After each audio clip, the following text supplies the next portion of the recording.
بسم اللہ الرحمن الرحیم۔ السلام علیکم معزز ناظرین گرامی۔ ہمارے انتہائی معزز دوست ہیں ڈاکٹر غلام عباس صاحب، تو انہوں نے یہ سوال کل کیا تھا، اور اس سوال کا دوسرا جز تھا وہ یہ تھا کہ سپریم کورٹ نے یہ کہا ہے کہ اگر طلاق کے 2 سال بعد بھی بچہ پیدا ہوگا تو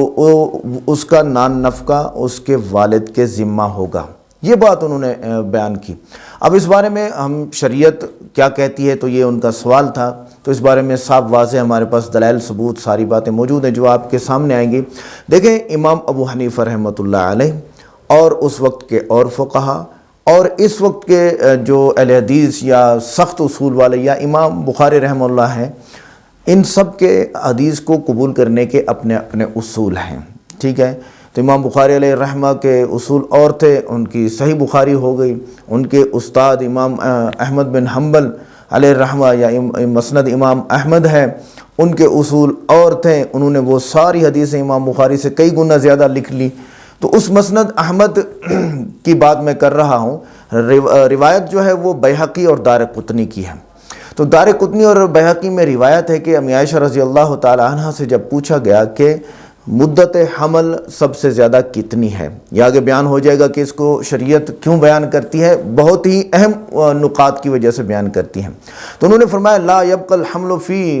رحم امہا اکثر من سنتین، کہ 2 سال سے زیادہ بچہ اپنی ماں کے پیٹ میں کیوں نہیں رہ سکتا۔ اب میڈیکل تو یہی کہے گا کہ 9 ماہ اور 9 ماہ 10 دن، اس میں بچہ آگے مر جانے کا خطرہ ہے، اس کی نسیں بند ہو سکتی ہیں، وہ پورا ہو چکا ہے، یا اسے آپریٹ کرو یا اسے فطرتی طور سے پیدا کرو۔ لیکن جو آگے ہم بیان کرنے جا رہے ہیں وہ یہی ہے کہ امی عائشہ نے فرمایا کہ 2 سال۔ امام ابو حنیفہ رحمہ اللہ نے اکثر مدت حمل اسی وجہ سے بیان فرمائی کہ 2 سال۔ اب جب یا خاوند فوت ہو گیا، اب جو مسئلہ شریعت نے کیوں بیان کیا ہے اس کو سنتے ہیں۔ جب خاوند فوت ہو گیا، یعنی بچے کا باپ فوت ہو گیا یا بچے کے باپ نے طلاق دے دی، ٹھیک ہے، اور بچہ یعنی عورت کو طلاق یا فوتگی کے بعد حیض بھی نہیں آیا، نہ اس نے آگے شادی کی، اور اس کو حمل کے آثار بھی شروع ہو گئے، محسوس ہو گئے، ٹھیک ہے۔ اب اس صورت میں جب 2 سال سے پہلے بچہ پیدا ہو گیا تو اب عورت دعویٰ کر سکتی ہے قاضی کے پاس کہ یہ بچہ میرے اس خاوند کا ہے، لہٰذا یہ خرچہ دے۔ اس وجہ سے شریعت بیان کرتی ہے اس چیز کو، ٹھیک ہے۔ میڈیکل تو ضرور سوچے گا، میں میڈیکل سے بھی میری درخواست ہے میڈیکل والوں سے کہ بھائی جب بچہ پورا ہو جائے تو وہ نہیں رہ سکتا، ہم بھی یہی کہتے ہیں، لیکن یہ 2 سال کی جو مدت ہے یہ اس صورت میں ہے جب بچہ آہستہ آہستہ گروہ کر رہا ہے، وہ آہستہ آہستہ بڑھ رہا ہے۔ ایسا نہیں ہے کہ وہ 9 ماہ 10 دن میں پورا ہو گیا، اس کے بعد اس نے 11 ماہ اور پیٹ میں گزار دی، وہ نہیں ہو سکتا، ایسا ہو ہی نہیں سکتا ہے، نہ میڈیکل ایسا سوچتا ہے نہ ہم یہ کہتے ہیں۔ لہٰذا امام ابو حنیفہ رحمہ اللہ کے ہاں آج تک فتویٰ اسی بات پہ ہے کہ اگر بچہ والد کے فوت ہونے کے 2 سال سے پہلے پیدا ہو گیا تو عورت قاضی کی عدالت میں جج کے پاس جا کے یہ دعویٰ کر سکتی ہے کہ اس کا باپ فوت ہو چکا ہے اور یہ 2 سال کے اندر آیا ہے، میں جو ہے وہ حمل میں تھی اور مجھے مینسز نہیں آئے، اور اس کا DNA، آج کل تو DNA کی ترتیب ہے، اس کو چیک کیا جاتا ہے، تو وہ قاضی یا جج فتوے کے حساب سے وہ اسے نوٹس دے گا اور اس کے حق میں فیصلہ کرے گا کہ ہاں یہ بچہ اس کے باپ کا ہے اور یہ باپ اس کا خرچہ دے، یا یہ باپ مر چکا ہے، اس کی میراث میں اس بچے کا حق ہے۔ کتنا بڑا فیصلہ امی عائشہ رضی اللہ تعالی عنہا کے اس قول نے کر دیا۔ اب اس قول کو صرف احناف کیوں مانتے ہیں؟ نہ تو اہل حدیث مانتے ہیں، نہ امام شافعی رحمہ اللہ مانتے ہیں، نہ اور فقہا مانتے ہیں، ان کے ہاں اور بات ہے، وہ میں بیان کرنے جا رہا ہوں۔ ہم کیوں مانتے ہیں؟ امام ابو حنیفہ رحمہ اللہ فرماتے ہیں کہ دیکھو، کوئی بھی صحابیہ، خاص کر امی عائشہ رضی اللہ تعالی عنہا ایسے بیان نہیں کرتی، صاف ہے، ضرور بے ضرور انہوں نے رسول اللہ صلی اللہ علیہ وسلم سے یہ بات سن کے ارشاد فرمائی ہوگی، اپنی طرف سے کوئی صحابی یہ بات نہیں کر سکتا۔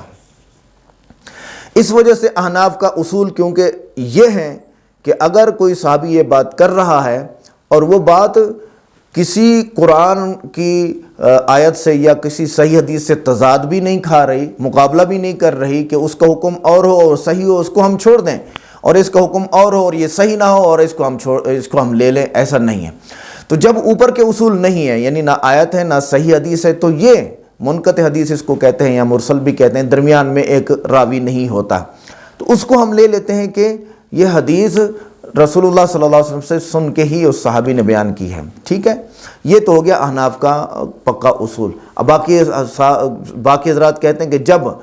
اس بارے میں کوئی نص ہی نہیں ہے، وہ یہ کہتے ہیں نص ہی نہیں، ہم تو کہتے ہیں کہ نص ہیں، وہ کہتے ہیں کہ نص ہی نہیں ہے، یعنی کہ نہ قرآن ہے نہ حدیث ہے، تو پھر کیا کریں گے؟ پھر وہ کہتے ہیں کہ ہم طب اور میڈیکل کے حوالے کریں گے۔ وہ کیا فیصلہ کرتے ہیں؟ اگر میڈیکل یعنی ڈی این اے میچ کر گیا باپ سے، 2 سال کے سے پہلے بچہ پیدا ہوا اور باپ نے طلاق دی تھی، تو ڈی این اے تو اس صورت میں ہوگا، اور باپ نے مر گیا ہے تو پھر ہو سکتا ہے کہ اس کی والدہ سے ڈی این اے کیا جائے، یا ہو سکتا ہے باقی بھائیوں سے، بہن بھائیوں کے ذریعے سے ڈی این اے چیک کیا جائے، تو وہ میچ ہو سکتا ہے۔ تو ہم بھی یہی کہتے ہیں کہ جب اوپر کی کوئی حدیث دلیل نہ ہو تو میڈیکل سے آپ اس کو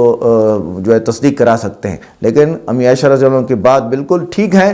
کہ 2 سال مدت ہے، اور ایسا حقیقت میں ہوا ہے، ایسا جو ہے وہ حقیقت میں ہوا ہے۔ چائنا میں 2016 میں اگست 2016 میں ایک خبر شائع ہوئی کہ ایک عورت کو 17 ماہ کے بعد بچہ پیدا ہوا، اور وہ سٹیج 2 میں تھا۔ اب میڈیکل والے حضرات، ڈاکٹر حضرات اس بات کو جانتے ہیں کہ سٹیج 2 میں تھا، اور اس کے بعد اسے آپریٹ کر کے جو ہے وہ پیدا کیا گیا۔ تو بات کرنے کا مقصد یہ ہے کہ احناف کا یہ مسئلہ کہ جب آدمی طلاق دے دے یا آدمی مر جائے اور اس کے 2 سال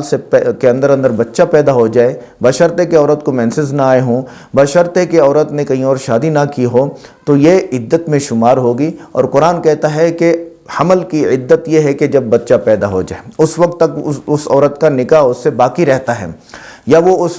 مرے ہوئے خاوند کے میراث کی حقدار رہتی ہے۔ تو لہذا یہ بات صحیح ہے۔ اچھا، امام شافعی اور امام احمد بن حنبل یا دوسرے فقہا جو کہتے ہیں کہ